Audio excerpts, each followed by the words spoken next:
Hello everyone, welcome to learner bee. I am Shivani Chauhan. इस video में हम लोग देखेंगे क्लास 6 हिस्ट्री की बुक का chapter 4 what books and burials tell अस।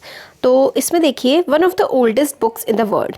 आप लोगों ने वेदास के बारे में पढ़ा होगा।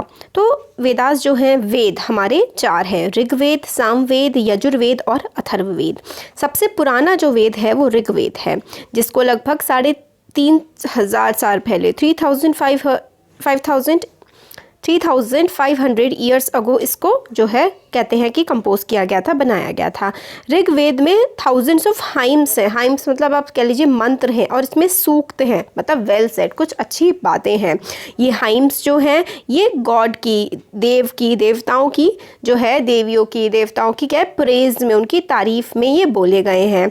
3 गॉड्स जो हैं उनको सबसे ज़्यादा इंपॉर्टेंस दी गई है। अग्नि मतलब जो है Agnidev, fire God, God of fire. Indra जो है वॉरियर गॉड है, मतलब एक तरीके से वॉर स्किल, जंगों के देवता हैं। और एक है सोमदेव, एक प्लांट है जिससे एक स्पेशल ड्रिंक को प्रिपेयर किया जाता है। ये जो हिम्स हैं ये कंपोज किए थे, बनाए थे ऋषियों ने, जो प्रीस्ट थे, और उन्होंने अपने स्टूडेंट्स को सिखाया था रिसाइट करना, इनको पढ़ना और इनको मेमोराइज करना। Each syllable, each word and sentence, bit by bit with great care. तो मतलब एक एक शब्द, एक एक अक्षर बिल्कुल अच्छे से गुरुओं ने अपने शिष्यों को सिखा दिया था। ज़्यादातर हिम्स जो हैं were composed and taught by men, taught learn by man, मतलब ज़्यादातर बनाए गए थे, पढ़े गए थे, लिखे गए थे और सीखे गए थे आदमियों के द्वारा। काफ़ी ही कम जो है हम लोग को विमेन देखने के लिए मिलती हैं जिन्होंने ऋग्वेद के ये कोई भी हिम्स वगैरह बनाए हों। ऋग्वेद जो है काफ़ी ओल्ड संस्कृत में, ओल्ड वैदिक संस्कृत में लिखा गया है, जो आज की संस्कृत से काफ़ी ज़्यादा अलग है, जो आज हम स्कूल्स में पढ़ते हैं। ये वेद वगैरह वैदिक संस्कृत में लिखे गए हैं। संस्कृत और दूसरी लैंग्वेजेस के बारे में, संस्कृत फैमिली का पार्ट है इंडो यूरोपियन। ठीक है, इसमें कौन कौन सी इंडो यूरोपियन लैंग्वेजेस में कौन कौन सी भाषाएं आती हैं? असमीज़ आती है, गुजराती, हिंदी, कश्मीरी, सिंधी। ये जो है इंडो यूरोपियन लैंग्वेज है, गुजराती, हिंदी, कश्मीरी, सिंधी। मतलब जो है इंडिया की भाषाएं और यूरोप की भाषाओं में काफ़ी ज़्यादा समानताएं हैं, और जो उनकी समानताएं हैं इसलिए उनको एक ही फैमिली का, एक ही परिवार का माना जाता है, और उनको इंडो यूरोपियन लैंग्वेज बोला जाता है। एशियन लैंग्वेज जैसे कि पर्शियन हो गया, और काफ़ी सारी यूरोपियन लैंग्वेज जैसे कि English, French, German, Greek, Italian, Spanish belong to this family. क्योंकि हम लोगों को देखते हैं ना, हम लोग इंग्लिश में और हिंदी में कितने ज़्यादा ऐसे ऐसे वर्ड होते हैं जो काफ़ी ज़्यादा सिमिलर होते हैं, उनका मतलब काफ़ी सिमिलर होता है। जैसे कि ए लगा दिया तो वो निगेटिव हो गया, जैसे कि और हमने अ लगा दिया तो वो अलग हो गया। जैसे कि गिनत, जिसको गिना जा सकता है, अनगिनत जिसको नहीं गिना जा सकता है ना। इस तरीके से अ लगा दिया हिंदी में तो वो निगेटिव सेंस बन जाता है, और ए लगा दिया तो इंग्लिश में निगेटिव हो जाता है। साइड मतलब किनारे, असाइड मतलब बिल्कुल साइड में, है ना। तो काफ़ी डिफरेंस आ जाता, मतलब आप ये समझ लीजिए जो भाषाएं हैं ना वो काफ़ी ज़्यादा मिलती जुलती हैं, तो इसलिए इनको एक फैमिली का समझा जाता है। They are called a family because they originally had common words. उनको फैमिली इसलिए कहा जाता है क्योंकि स्टार्टिंग से ओरिजिनली इनके काफ़ी ज़्यादा समान शब्द रहे थे, जैसे कि मात्र संस्कृत में, माँ हिंदी में और मदर इंग्लिश में। सिमिलैरिटी है ना इन सब में। और जो दूसरी भाषाएं सब कॉन्टिनेंट में, मतलब हमारे देश में कहीं बोली जाती हैं, वो दूसरे फैमिली को बिलोंग करती हैं। जैसे कि नॉर्थ ईस्ट की जो भाषाएं बोली जाती है, जैसे कि हमारा देश है इधर साइड नॉर्थ ईस्ट, और नॉर्थ ईस्ट में जो भाषाएं बोली जाती हैं वो तिब्बतो बर्मन फैमिली को बिलोंग करती हैं। और ये तमिल, तेलुगु, कन्नड़, मलयालम ये द्रविडियन फैमिली को बिलोंग करती हैं। तो कौन कौन सी भाषाएं द्रविडियन फैमिली को बिलोंग करती हैं? तमिल, तेलुगु, कन्नड़, मलयालम, है ना। और जो लैंग्वेजेस झारखंड और सेंट्रल पार्ट ऑफ इंडिया में बोली जाती है उनको ऑस्ट्रो एशियाटिक फैमिली बोला जाता है, मतलब ऑस्ट्रेलिया वाले रीजन में। और ये जो हमारे सेंट्रल पार्ट में ये काफ़ी ज़्यादा सिमिलर भाषाएं बोली जाती हैं। तो मेनली कौन कौन सी भाषाएं बोली जाती है हमारे देश में? एक तो इंडो यूरोपियन है, इंडो यूरोपियन में गुजराती, हिंदी, कश्मीरी आती हैं। फिर उसके बाद हमारी कौन सी आती है? तिब्बतो बर्मन। तिब्बतो बर्मन में नॉर्थ ईस्ट वाले रीजन में जो भाषाएं बोली जाती हैं। फिर आती है द्रविडियन फैमिली, ये पूरे हमारे देश की है, तेलुगु, तमिल, कन्नड़, मलयालम। फिर ऑस्ट्रो एशियाटिक जो कि झारखंड और बाकी हमारे देश के सेंट्रल पार्ट में, मतलब जैसे कि झारखंड, उड़ीसा, एमपी, है ना, इस वाले रीजन में बोली जाती है। अब आता है बुक्स जो आज हम पढ़ते हैं, जो लिखी हुई होती हैं, प्रिंट की जाती हैं। पहले ऐसी नहीं होती थी। ऋग्वेद जो है वो बोल बोल के और सुन करके याद किया जाता था, पढ़ा जाता था। इसको कई सेंचुरीज बाद, मतलब कि ऐसा माना जाता है कि 3500 ईयर्स अगो इसका कंपोजिशन हो गया था, इसको बना दिया गया था, बट इसको लिखा गया आज से सिर्फ 200 साल पहले। लिखा तो सिर्फ 200 साल पहले ही इसको गया है, मतलब प्रिंट हुआ है 200 साल पहले। लिखना, वो हाथ से लिखना इन्होंने शुरू कर दिया था, बट प्रिंट जो हुई है वो सिर्फ 200 साल पहले हुई है ऋग्वेद की किताब। अब how historians study the Rigveda, historians ने किस तरीके को ऋग्वेद को पढ़ा। तो हिस्टोरियंस जैसे कि आर्कियोलॉजिस्ट जो पुरानी चीज़ों को स्टडी करते हैं, उन्होंने पास्ट के बारे में पता किया, but in addition to material remains, जो चीज़ें बची हैं उसके अलावा they examine written sources as well, उन्होंने जो चीज़ें बची हैं उनको भी एग्जामिन किया, जैसे पॉट्स हो गए, घड़े वगैरह और बर्तन जो मिलते हैं, तलवारें और जो भी चीज़ें मिलती हैं उनको देखा, और जो चीज़ें लिखी हुई मिली हैं आर्कियोलॉजिस्ट ने उनको भी देखा, जैसे कि उन्होंने ऋग्वेद को स्टडी किया है।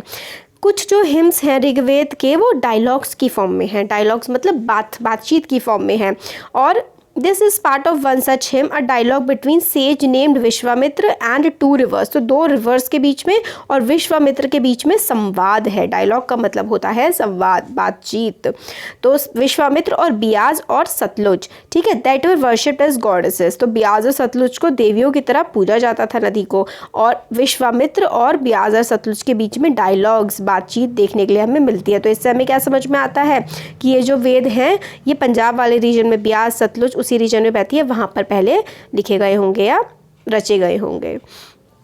तो मैन्यूस्क्रिप्ट मतलब होता है जो हाथ से लिखी जाती है, हाथ से लिखी हुई मैन्यूस्क्रिप्ट ऋग्वेद की हमें देखने के लिए मिलती है। ये बिर्च बाक मतलब जो बिर्च ट्री होता है उसके तने पे से निकाल करके जो है उस पर लिखी हुई है। ये कश्मीर में मिलती है, लगभग 150 ईयर्स अगो इसको प्रिपेयर किया गया था। ऋग्वेद के इसमें टेक्स्ट है as well as an English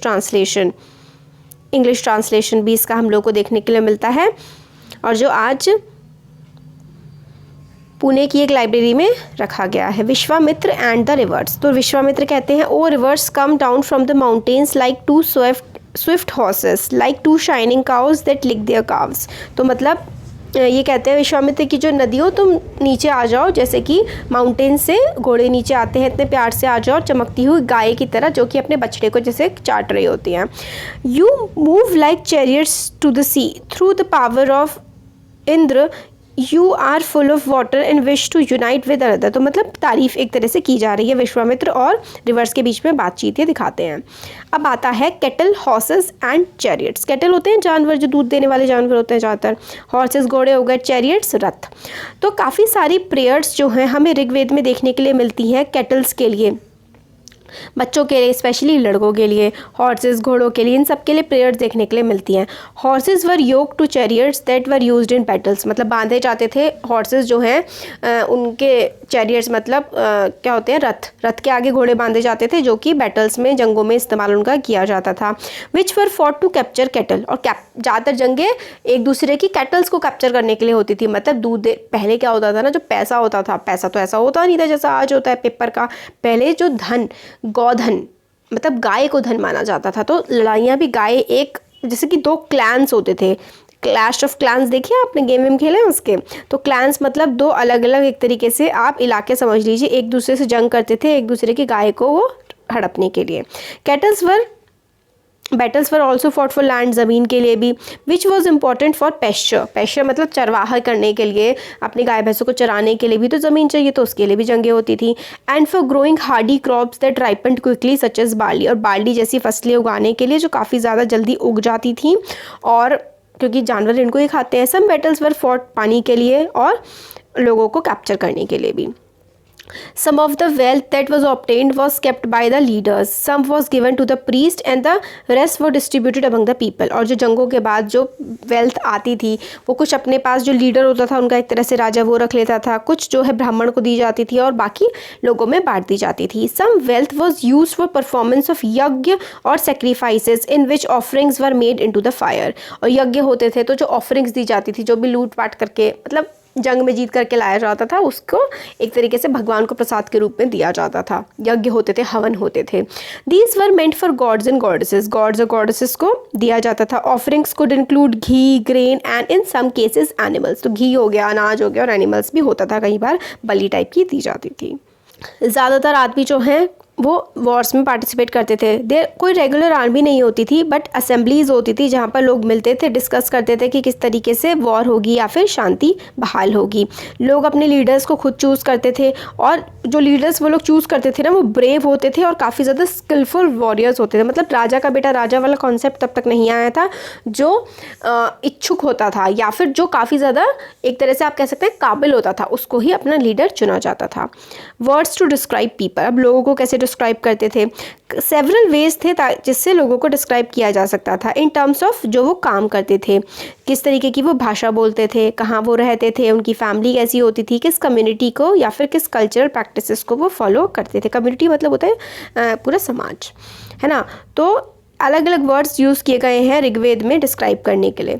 there are 2 groups which are described in terms of their work. काम के तौर पर 2 ग्रुप्स पे डिवाइड किया है। एक तो प्रीस्ट हैं जिनको ब्राह्मण बोला जाता था, जो रिचुअल्स वगैरह परफॉर्म करते थे, मतलब पूजा पाठ वगैरह करते थे, और एक होता था राजा। राजा जो है नॉट लाइक द जो आज हम समझते हैं राजा, इस टाइप का नहीं होता था। उनके कोई बड़े बड़े राज्य और सिटीज़ और आर्मी और वो नहीं होते थे, वो टैक्स वगैरह भी नहीं कलेक्ट करते थे। जनरली सन्स जो हैं वो ऑटोमेटिकली राजा नहीं बन जाते थे, ठीक है। तो 2 वर्ड्स जो हैं वो डिस्क्राइब करते हैं लोगों को या फिर कम्युनिटी को एज अ होल, मतलब एक राजा और एक जो है प्रीस्ट, ब्राह्मण जिसको ज़्यादातर बोला जाता था। बट ये जो है आज का राजा नहीं कि बहुत बड़े बड़े उसके पास राज्य है, लोग उसको टैक्स पे कर रहे हैं, बल्कि वो अलग तरीके का राजा होता था जिसको ऊंचा माना जाता था, अच्छा माना जाता था उसके कर्मों की वजह से।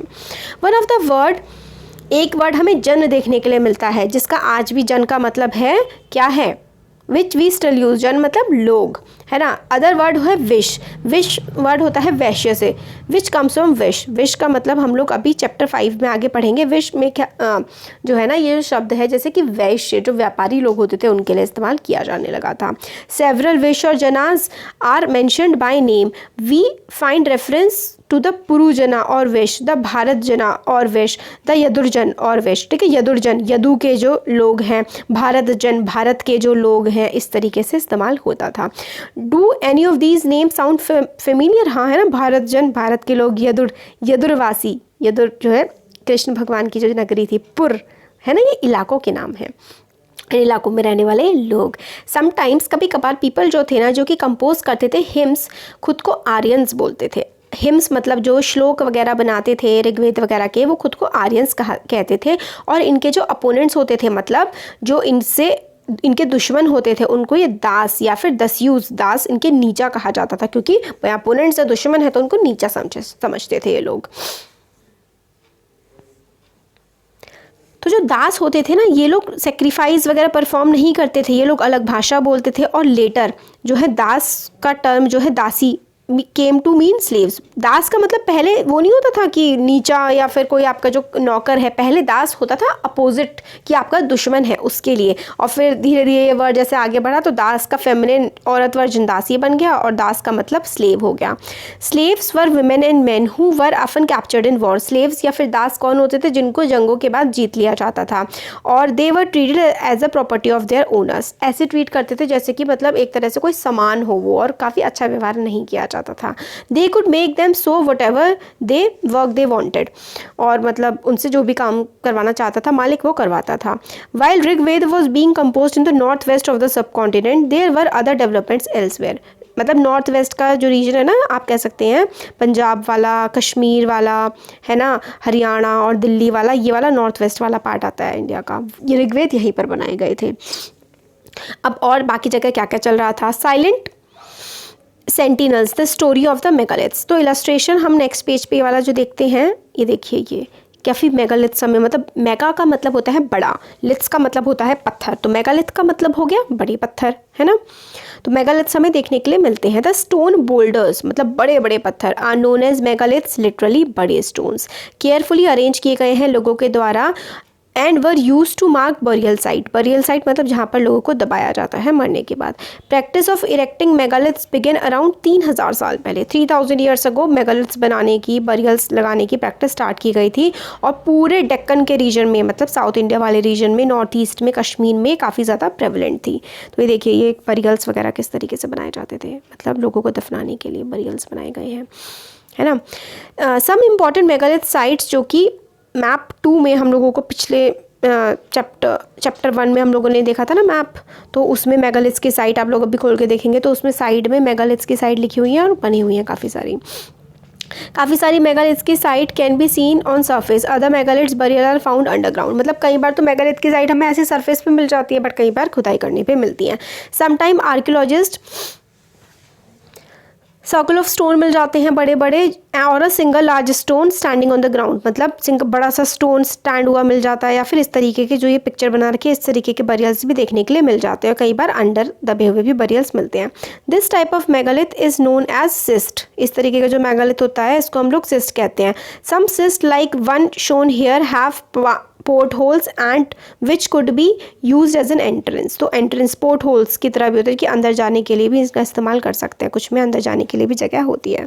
ठीक है, देयर वर, अब ये देखिए इसमें लिखा हुआ है there were several things that people did to make megaliths. काफ़ी सारी चीज़ें करते थे, जैसे कि मिट्टी लेकर के आते थे पहले, ठीक है, मिट्टी लाए, पहले ट्रांसपोर्ट किया, कहीं पर से मिट्टी लेके आए, फिर गड्ढा खोदा, फिर उसमें बोल्डर्स वगैरह लगाए, फिर उसको शेप दिया और फिर डेड को बरी कर दिया। इस तरीके से काम होता था। All these burials have some common feature. कुछ कॉमन फीचर होते थे सारे बरियल्स के। जनरली डेड जो है उनको बरी किया जाता था, पॉट्स वगैरह रखे जाते थे, कई बार घड़े, ब्लैक और रेड वेयर, अलग अलग टाइप के ब्लैक कलर के रेड कलर के पॉट्स उनके साथ रखे जाते थे। ऑल्सो फाउंड द टूल्स, कुछ वेपन्स टूल्स वगैरह मिलते हैं जैसे कि आयरन के, और कई बार हॉर्सेस भी मिलते हैं उनके साथ, मतलब हॉर्सेस के स्केलेटन मिलते हैं। इसका मतलब क्या होगा कि उनके जो घोड़े वगैरह होते होंगे वो भी उनके साथ दफना देते होंगे। Horse equipment and ornaments of stone and gold, और क्या क्या मिलता है ग्रेव्स में, स्टोन पत्थर वगैरह भी मिलते हैं और ऑर्नामेंट्स भी मिलते हैं, गहने वगैरह भी हमें देखने के लिए मिलते हैं। इस तरीके की चीज़ें जो हैं वो मिलती हैं। तो इससे हमें समझ में आता है कि शायद जो इंसान को दफनाया जाता था उसकी प्यारी बिलोंगिंग चीज़ें जो उसको पसंद होती होंगी अपनी ज़िंदगी में, जिसका वो इस्तेमाल करता होगा, उसके साथ उनको दफना दिया जाता होगा ताकि अगले जन्म में वो उनका इस्तेमाल कर सके, कि लाइफ आफ्टर डेथ जो है वो चल रही होगी। इस टाइप की कुछ सोच रही होगी उन लोगों की, है ना। आयरन का क्या हड़प्पन साइट्स में इस्तेमाल किया गया था? भाई हमें देखने के लिए नहीं मिलता है। हड़प्पन साइट्स में हमें कॉपर का इस्तेमाल देखने के लिए मिला है अभी तक तो, और ऋग्वेद एज में हम लोग को आयरन का इस्तेमाल देखने के लिए मिलता है। Iron equipment found from megalith burials. Megalith burial में से जो है आयरन के इक्विपमेंट देखने के लिए मिलते हैं। घोड़े के इक्विपमेंट मिलते हैं, एक्सेस मिलते हैं, डैगर वगैरह मिलते हैं मारने वारने के लिए ना चीज़ें। अब आता है finding out about social differences. Social differences मतलब लोगों के बीच भेदभाव। आर्कियोलॉजिस्ट देखते हैं ऑब्जेक्ट काफ़ी सारे मिलते हैं, स्केलेटन मतलब मरे हुए स्केलेटन्स के साथ, डेड बॉडीज़ के साथ। उनसे हमें समझ में आता है कि कौन अमीर होगा कौन गरीब होगा, क्योंकि उनके ही ऑब्जेक्ट उनके साथ दफनाए जाते थे। ठीक है, ब्रह्मगिरी आपको, आप पेज नंबर 13 खोल लीजिए किताब का, उसमें ब्रह्मगिरी आपको दिखेगा। यहाँ पर एक स्केलेटन बरी किया गया है 33 गोल्ड बीड्स के साथ, मतलब स्केलेटन के साथ 33 मतलब गोल्ड की बीड्स मिली है। सोचो अमीर आदमी होगा ना। 2 स्टोन की बीड मिली है, 4 कॉपर के बेंगल मिले हैं, कॉन्च शेल मिले हैं, अदर स्केलेटन मिला है जिसके पास सिर्फ घड़े मिले हैं। इससे हमें समझ में आता है कि कुछ लोग अमीर होते होंगे, कुछ गरीब होते होंगे, है ना। बरियल से हमें यही तो समझ आता है कि जिसके पास सोने और चांदी की चीज़ें मिल रही हैं वो अमीर हुआ होगा। Were some burial spots meant for certain families. क्या कुछ बरियल स्पॉट सिर्फ कुछ फैमिली के लोगों के लिए ही होते थे? बरियल स्पॉट्स मतलब दफनाने की जगह। समटाइम्स जो मेगालिथ्स होते थे contain more than one skeleton. कई बार जो मेगालिथ्स होते हैं, मेगालिथ्स मतलब जहाँ पर एक तरह से कब्र जहाँ पर खोदी जाती थी, शमशान घाट, वहाँ पर एक से ज़्यादा स्केलेटन एक साथ मिलते हैं। ये इंडिकेट करता है कि एक फैमिली के पीपल जो होते थे ना उनको एक ही साथ दफना दिया जाता था। और ये भी हो सकता है कि एक बार में ही होता हो, मर जाते हो, या फिर उसी जगह पर जब एक बार इसकी डेथ हो गई तो उसको दफना दिया, फिर उसके बगल में ही उसकी पूरी फैमिली को टाइम पर दफनाया जाता होगा। Bodies of who died later were brought into the grave through the port holes. तो पोर्ट होल्स बनाए जाते थे ना ताकि दोबारा से उन ग्रेव्स में अंदर जा सकें, तो पोर्ट होल्स के थ्रू उनके अंदर दोबारा जाया जाता होगा और फैमिली के लोगों को भी वहीं दफना दिया जाता होगा। सर्कल स्टोन्स और boulders placed on the surface probably served as sign spot to find the burial site. Circle stones वगैरह लगा देते थे तो उससे पता लग जाता होगा कि भाई ये बरियल साइट है यहाँ पर। मतलब स्टोन आप देखते नहीं मूवीज़ वगैरह में, क्रिश्चियनिटी में क्या होता है कि वो स्टोन सा लगा देते हैं कि यहाँ पर इनकी डेथ हुई है, नाम वगैरह लिखा होता है। तो इसी तरीके के सिंबल्स पहले भी लगा दिए जाते थे ताकि उस फैमिली के लोगों को साथ में दफनाया जा सके। स्पेशल बरियल एट इनाम गाँव। इनाम गाँव जो है वो साइट है कहाँ पर? रिवर गोद a tributary of Bhim. It was occupied लगभग 3600 से लेकर के 2700 ईयर्स तक। वहाँ पे adults were generally buried in the ground, मतलब एडल्ट्स को ग्राउंड के अंदर बरी कर दिया जाता था। Laid out straight with the head towards the north, मतलब सर जो है नॉर्थ की तरफ होता था और पैर जो है वो साउथ की तरफ होते थे। Sometimes burials were with in the houses, कई बार जो बरियल्स है वो घर के अंदर भी होते थे। बरियल्स मतलब दफनाने की जगह। और वेसल्स रखे जाते थे जिसमें खाना पानी वगैरह होता था, डेड के साथ रखा जाता था। Man was buried in a large one man was found buried in a large 4-legged clay jar, मतलब एक बड़े से खूब बड़े से जार में दिखा गया है बरी किया हुआ। In the courtyard of a 5 foot room house, 5 foot का मतलब घर है, उसके अंदर एक तरीके से बरियल पिट हाउसेस टाइप के जिसमें बरी किया गया है। One of the largest houses of the site in which the centre of the settlement, this house was also had granary, the body was placed in the cross legged position, cross leg को cross करके इस तरीके से बरी किया गया है और थोड़ा अंदर उसको मोड़ करके गड्ढे टाइप का अंदर बना करके फिर जो है बरी किया गया है उस घर के अंदर ही। स्केलेटल स्टडीज़ हम लोग को क्या बताती हैं, तो it is easy to make out skeletal of a children from its small size, छोटा होगा तो बच्चा होगा। हाउ एवर कोई और मेजर डिफरेंस हम लोगों को देखने के लिए नहीं मिलता है गर्ल की और बॉय की स्केलेटन में। तो मगर मैन और वुमेन की स्केलेटन में क्या अंतर होता है, कई बार हम लोग को पता लगता है कि स्केलेटन जो कि मिला है विद ज्वेलरी वो ज़्यादातर वुमेन का होगा। हाउ एवर बट प्रॉब्लम्स भी हैं कि ऑर्नामेंट्स तो मैन भी पहन सकते हैं, ज्वेलरी वगैरह पहले मैन भी पहनते थे। तो बेटर वे जो है फिगर करने की पेल्विक एरिया, पेल्विक एरिया होता है ये जो हिप्स वाला एरिया होता है ना, इसमें पेल्विक एरिया जो है विमेन का बड़ा होता है ताकि वो बेबी को बर्थ दे सके। तो पेल्विक एरिया अगर बड़ा है हिप वाले रीजन का तो इसका मतलब है कि वो विमेन है।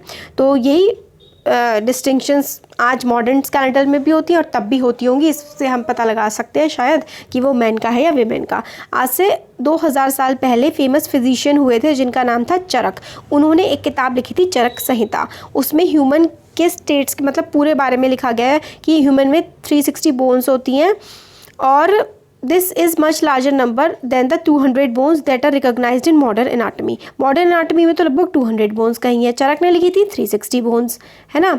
तो Charaka arrived at the figure by counting the teeth joints and cartilage. तो 360 कैसे बोली थी चरक ने, क्योंकि उन्होंने दांत भी गिने थे, जो जॉइंट्स होते हैं वो भी गिने थे और जो कार्टिलेज अंदर की तरफ होता है ना बॉडी में वो भी उन्होंने गिना होगा। तो चरक ने लिखी थी चरक संहिता। अब ऑक्यूपेशन एट इनाम, ऑक्यूपेशन क्या क्या काम करते होंगे। आर्कियोलॉजिस्ट ने फाइंड किया है कि वहाँ पर इनाम गाँव जो था वहाँ पे wheat, barley, rice, pulses, millets, peas, sesame, ये सारी की सारी चीज़ें उगाई जाती थी। काफ़ी सारी बोन्स मिलती हैं, हड्डियाँ मिलती हैं जानवरों की और उनको कटिंग वगैरह के लिए भी इस्तेमाल किया जाता होगा। और मेरे ख्याल से कैटल्स को खाते होंगे या फिर जानवरों को खाते होंगे तो उससे भी हड्डियाँ बचती होंगी। कैटल्स पालते थे जैसे कि buffalo, goat, sheep, dog, horse, ass, pig, ये सारे के सारे काफ़ी सारे जानवर हमें वहाँ पे देखने के लिए मिलते हैं। और फ्रूट्स जैसे कि बेर हो गया, आंवला हो गया, जामुन हो गया, ये सारी की सारी चीज़ें भी हमें देखने के लिए मिलती थी। तो खेती वगैरह करते होंगे, जानवरों को पालते होंगे, यही उनका ऑक्यूपेशन, उनका काम होता होगा। चैप्टर हो गया है ख़त्म। अब एल्सवेयर में वैसे एग्जाम में आता नहीं है, देख लेते हैं एक बार। चाइना जो है वो अराउंड 3500 ईयर्स अगो वहाँ पे पहले एविडेंस राइटिंग के हमें देखने के लिए मिलते हैं। और राइटिंग्स जो होती थी वो एनिमल की हड्डियों पर होती थी जिनको ओरेकल बोन्स कहा जाता है, क्योंकि इनको फ्यूचर प्रेडिक्ट करने के लिए इस्तेमाल किया जाता था। किंग जो है स्क्राइब, लिखने वाले लोग बुलाते थे और मतलब क्वेश्चन उस पर लिखो और पूछ सकते थे, क्वेश्चन लिखो कि बैटल जीतेंगे, हार्वेस्ट अच्छी होगी या नहीं होगी, कितने सन्स होंगे। तो बोन्स को मतलब क्वेश्चन लिख के फायर में डाल दिया जाता था और उसके क्रैक्स पड़ जाते थे उसमें हीट की वजह से, और फॉर्च्यून टेलर्स उन क्रैक्स को पढ़ करके फ्यूचर को प्रेडिक्ट करते थे। और as you may expect sometimes वो मिस्टेक्स भी हो जाती थी। किंग्स जो हैं वो बड़ी बड़ी सिटीज़ में रहते थे, काफ़ी उनके पास वेल्थ होती थी, उनके पास काफ़ी ब्रॉन्ज के वेसल्स होते थे और how ever they did not know the use of iron. तो 3500 ईयर्स अगो पहले वहाँ पर आयरन के बारे में किसी को पता नहीं लगा था चाइना में, बट ऋग्वेद के टाइम में हम लोग देखते हैं इंडिया में उन्हें जो है आयरन के बारे में, लोहे के बारे में पता लग गया था। तो ये हमारा चैप्टर हो गया कंप्लीट। कैसा लगा वीडियो ज़रूर बताइए, अच्छा लगा तो लाइक करिए, चैनल को सब्सक्राइब करिए, अपने फ्रेंड्स के साथ शेयर करिए। Thank you.